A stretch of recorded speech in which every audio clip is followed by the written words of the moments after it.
มื้อนี้คือเป็นสีเงาๆอยู่เฮือนผู้เดียวนั่งพิงแดดเบิ่งสายลมพัดตามสายผู้คิดฮอดบ้านเกิดคิดฮอดอดีตคิดฮอดความทรงจำก่อนที่เคยย่างได้ไปเป็นคิดฮอดเวียกคิดฮอดงานคิดฮอดอาชีพที่ฮักคิดฮอดทุกบอนที่เคยได้ไปสัมผัสคิดไปคิดมาน้ำตากระตกในแบบบ่ฮู้โตเนาะ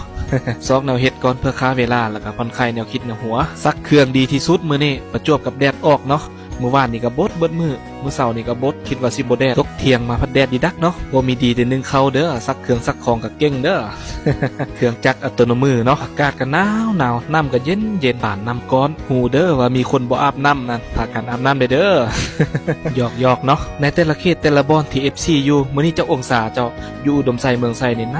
าวมื้อนี้ลมพัดว่องๆแต่เช้าพากันรักษาสุขภาพเด้อคอมเมนต์มาถามทุกสุขนำกันแด่ให้กำลังใจซึ่งกันและกันเนาะช่วงนี้ TikTok ปิดกันหลายถ้าเพื่อนๆผู้ใดได้เห็นก็คอมเมนต์มาลิ้นนำกันเด้อซักเครื่องซักของแล้วก็พอดีสิฮอดโมงไปรับลูกเนาะรับเด็กๆอยู่โรงเรียนมาเฮือน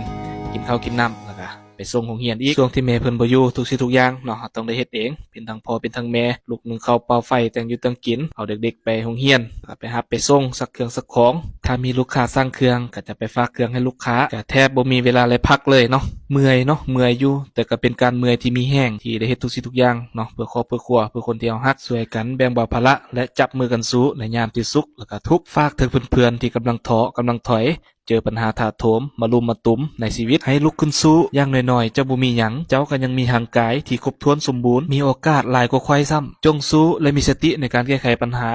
เชื่อว่ามื้อใดมื้อหนึ่งต้องผ่านพ้นไปด้วยดีฮิบเฮ็ดฮิบลงมือทำตอนยังมีโอกาสเด้อจึงสิบ่ได้มานั่งเสียใจตอนภายหลังเนาะเป็นกำลังใจให้ทุกคนเด้อสู้ๆเด้อขอบใจบ๊ายบาย